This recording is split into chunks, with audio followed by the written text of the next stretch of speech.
शन्नो मित्रः शं वरुणः शन्नो भवत्वर्यमा शन्न इन्द्रो बृहस्पतिः शन्नो विष्णुरुक्रमः ॐ शान्तिः शान्तिः शान्तिः।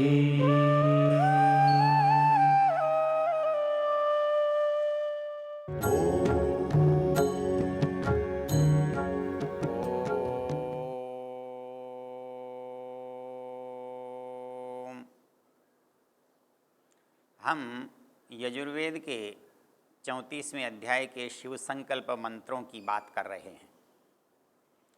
ये जो शिव संकल्प मंत्र हैं, इनका ऋषि शिव संकल्प है और इनका देवता मन है।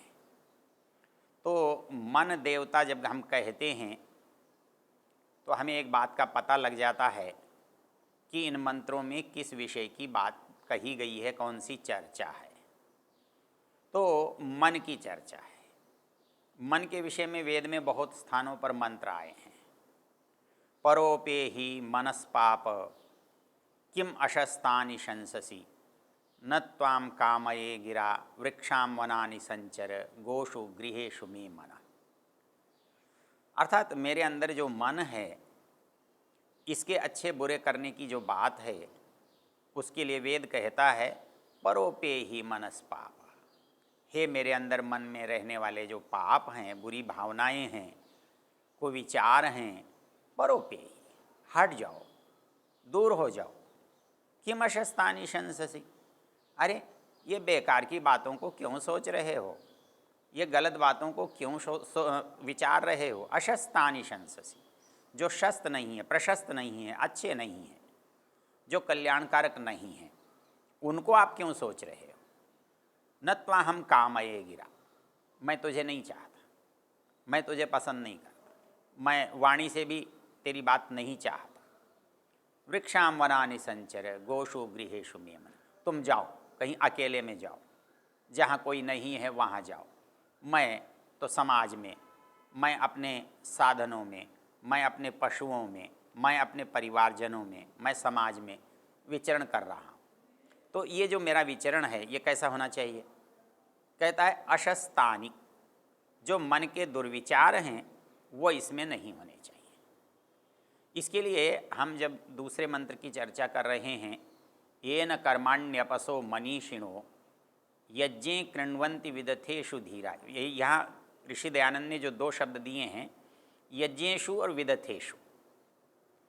तो यज्ञ का अर्थ उन्होंने किया कि वेद पढ़ने में, योगाभ्यास करने में, सत्संग में जाने में, जो धर्माचरण है उसको करने में। और विदतेषु का उन्होंने दो अर्थ किए हैं, युद्ध आदि संग्रामों में और विज्ञान आदि व्यवहारों में। अर्थात जो विज्ञान है, जानना है, वो जो है वो मन के बिना नहीं होता। उसको हम यथावत जानें, वो मन के द्वारा ही होता है। यद्यपि मन का जो एक भाग है जिसे हम बुद्धि कहते हैं, बुद्धिर ज्ञानम इत्यनर्थांतरम, बुद्धि है, उपलब्धि है, ज्ञान है, इसको हम बुद्धि का विषय कहते हैं। लेकिन संकल्प विकल्प के बाद जो निश्चय की बात आती है वो बुद्धि है, वो भी महत है। मन भी महत है, अहंकार भी महत है, चित्त भी महत है।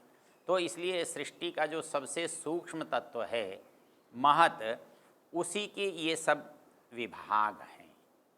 तो जो एक विभाग हमारा मन है, एक विभाग हमारा बुद्धि है, एक विभाग चित्त है और एक विभाग अहंकार है, और इनका सम्मिलित होकर कार्य करना होता है।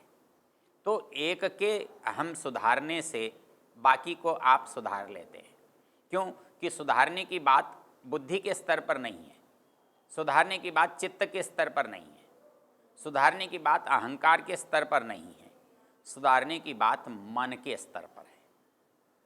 क्योंकि बाहर जिसका संबंध है, मूल चीज़ है कि कोई पदार्थ यदि हम अच्छा बनाना चाहते हैं तो उसका जो उपादान है, उसका जो मुख्य घटक है वो हमें अच्छा लेना होगा। यदि आप अच्छी रोटी बनाना चाहते हैं और अच्छा गेहूँ नहीं लेते तो अच्छा आटा भी नहीं बन सकता, अच्छा आटा नहीं बन सकता तो अच्छी रोटी भी नहीं बन सकती। तो इसलिए मूल चीज़ को हमें सुधारने की आवश्यकता होती है। इसलिए यहाँ पर जहाँ भी बात कही गई है वहाँ मन को सुधारने की बात कही गई है। गीताकार ने जैसे कहा, मन एव मनुष्याणाम कारणम बंध मोक्ष, अतः इस संसार के सुख और दुख दोनों का कारण मन है। इसको एक बड़े अच्छे उदाहरण से समझा जा सकता है कि एक मजदूर है, वो दिन भर परिश्रम करके आ रहा है, कठोर परिश्रम उसने किया है और सायंकाल जो उसे मजदूरी मिली है उससे वो बहुत प्रसन्नता से अपना जीवन यापन कर रहा है। लेकिन एक व्यक्ति व्यापार कर रहा है, दुकान में बैठा है।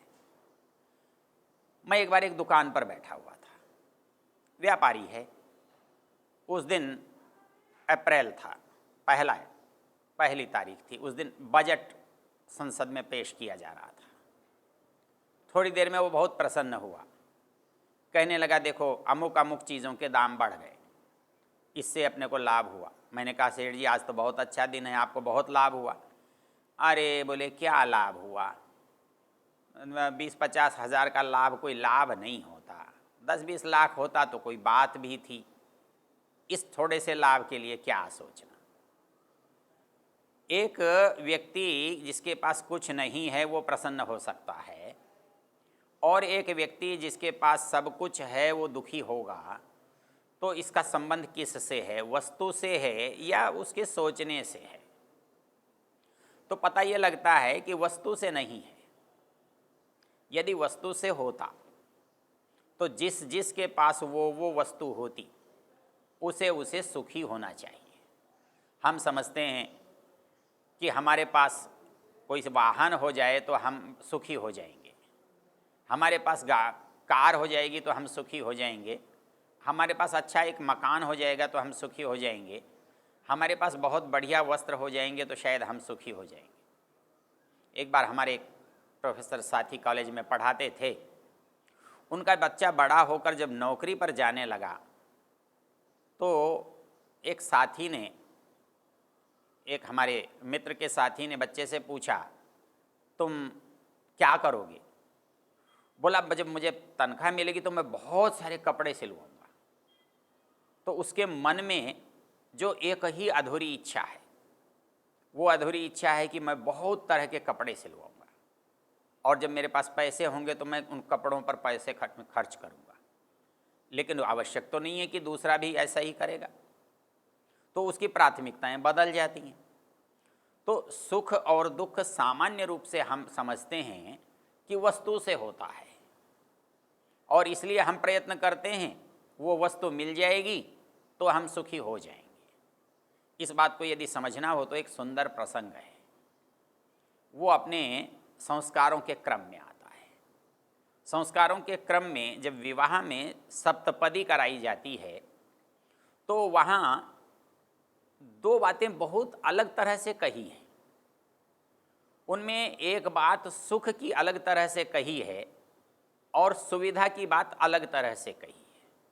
7 जो कदम हैं, 7 पग रखने हैं हमको, या 7 बातों को जिनको हमें अपने ध्यान में रखना है, जिन पर आचरण करना है, उन 7 बातों को यदि आप देखें तो वहाँ पहली बात कही गई है कि ईश एक पदी भव, अर्थात जीवन का आधार, मतलब जीवन की सच्चाई, जीवन के मूल्य, मतलब जो इस जीवन को रखने वाली भौतिक वस्तुएं हैं उनको हमें बनाकर रखना होगा ताकि वो साधन हमें मिलते रहें और हमारा ये शरीर बना रहे। तो ईशय एक पदी भव। दूसरा कहा ऊर्जे द्विपदी भव, अर्थात जो साधन हों वो कैसे हों, वो साधन हमको ऊर्जा देने वाले हों, मतलब हमारी उन्नति करने वाले हों, हमको आगे बढ़ाने वाले हों। तो तीसरी बात क्या कहता है वो? तीसरी बात कहता है रायस पोषाय त्रिपदी भव।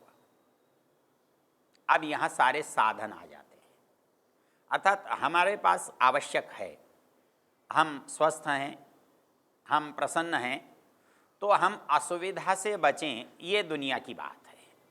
अर्थात दुनिया के जितने सामान हैं ये हमें असुविधा से बचाते हैं। असुविधा कैसी? शारीरिक असुविधा, शारीरिक कष्ट से बचाते हैं। हमारे घर में जब कुकर नहीं था, जब हमारे घर में गैस नहीं थी, जब हमारे घर में जो पीसने कूटने के साधन नहीं थे, तब उन कामों को भी हम करते थे, लेकिन उसमें बहुत परिश्रम लगता था, समय भी लगता था, तो वो हमको बड़ी असुविधा की स्थिति लगती थी। अकस्मात अतिथि आता तो भले ही आज से ज़्यादा प्रसन्न होकर हम उस काम को करते थे, लेकिन करने में समय लगता था। हमको लगता था कि ये असमय है, ये इसके आने का या इसके होने का समय नहीं है। लेकिन आज हम ऐसा नहीं है। यदि साधनों के कारण ऐसा सोचें तो कोई कभी आ सकता है। हमारे पास साधन इतने सहज सुलभ हैं कि हमको बहुत थोड़े से समय में सब कुछ तैयार करके हम बता सकते हैं, दे सकते हैं। तो ये जो साधना का स्थल है वो सुविधा का है, अर्थात शरीर का जो श्रम है उसको कम करने का नाम सुविधा है। और ये कम करना जो है ये शारीरिक सुख आप कह सकते हैं, लेकिन सुख इसका नहीं होता है। इसलिए हमारे यहाँ सप्तपदी में चौथे कदम पर एक विचित्र शब्द कहा है। वो ये कहता है कि मायो भवाय चतुष्पदी भव। अब इसमें कोई चीज़ नहीं है, कोई वस्तु नहीं है जो आप लाओगे और जिससे काम सिद्ध हो जाएगा। मय संस्कृत में सुख को कहते हैं। वो ये कहता है कि पहले आपने कहा जीवन की वस्तुएं ले आओ तो आप ले आए, आपने कहा वस्तुएं ऐसी लाओ जो आपके शारीरिक स्वास्थ्य को बढ़ाने वाली हों, शक्ति को ऊर्जा को देने वाली हों, आप ले आए। कहा कि कुछ और भी सामान की ज़रूरत है तो रायस पोषाय त्रिपदी भव, धन धान्य आपके पास पर्याप्त हो ताकि कोई असुविधा आपको न लगे। आप कोई चीज़ आवश्यक न समझें, न लें, एक अलग चीज़ होती है, लेकिन आवश्यकता होती है और ले नहीं पाते हैं। हमें लगता है कि अभी इतने पैसे नहीं हैं, इतने साधन नहीं है कि हम उस चीज़ को ले लें, वो हमारे लिए असुविधाजनक होता है, उसको हम कष्ट अनुभव करना कहते हैं। तो ये कहता है कि ये जो है यहाँ तक रायस पोषाय त्रिपदी भव, यहाँ तक तो वस्तुओं से हमारा संबंध है।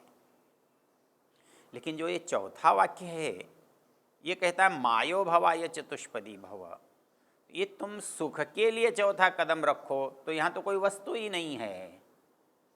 ऐसी यदि कोई चीज़ होती जिससे सुख लाया जा सकता था, जिससे सुख प्राप्त किया जाता, तो निश्चित रूप से इस चौथे कदम में उस वस्तु का उल्लेख होता। यहाँ किसी वस्तु का उल्लेख नहीं है, लेकिन ये कहता है कि आपको सुखी होना है।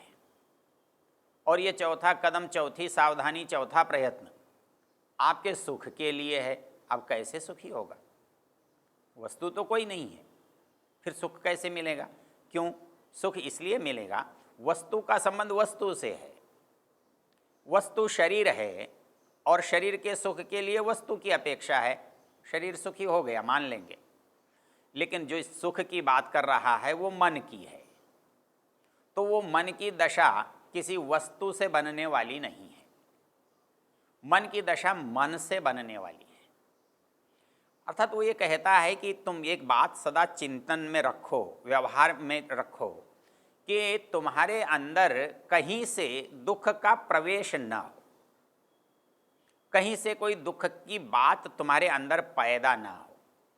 उसकी जो सावधानी है वो सुख का कारण है।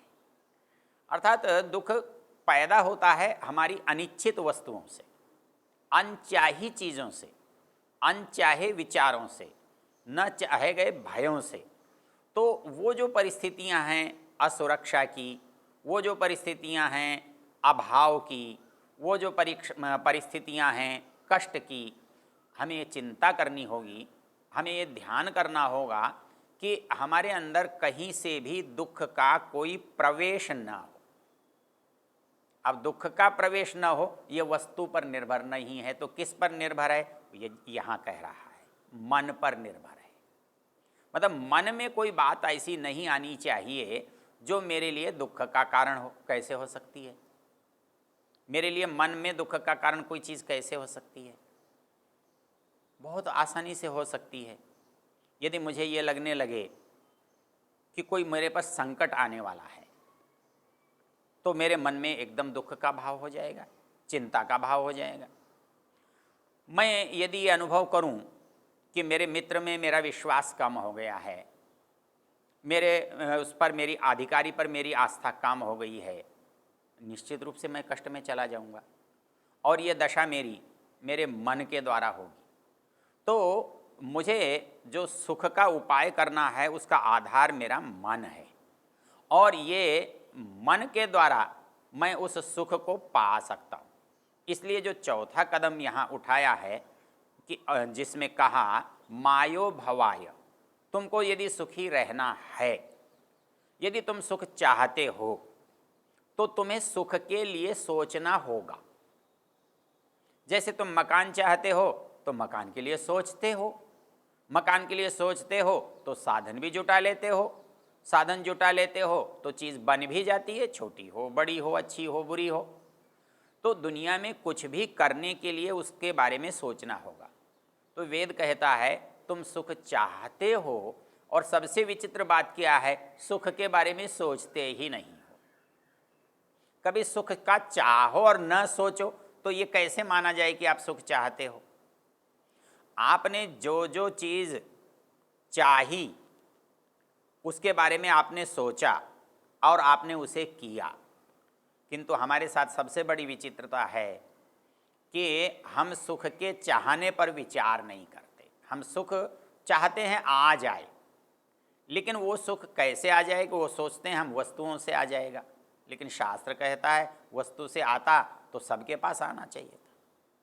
जिसके पास मकान है, जिसके पास कार है, जिसके पास वाहन है, जिसके पास धन है, वो सब सुखी हो जाने चाहिए थे।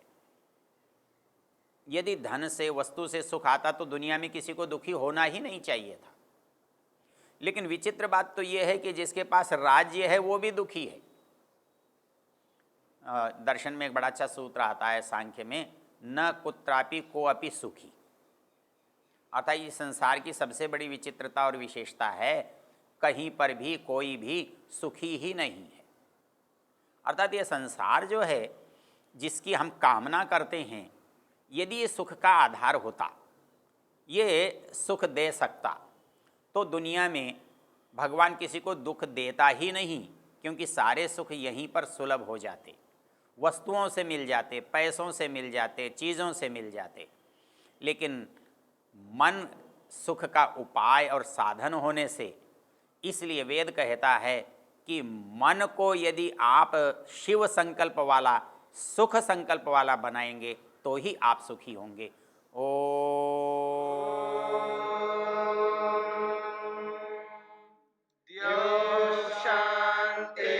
शान्तिरन्तरिक्षं शान्तिर्पृथिवी शान्तिरापः शान्तिरोषधयः शान्तिः वनस्पतयः शान्तिर्विश्वे देवा शान्तिर्ब्रह्म शान्ति सर्वं शान्ति शान्तिरेव शान्ति क्षमा शान्तिरेधि।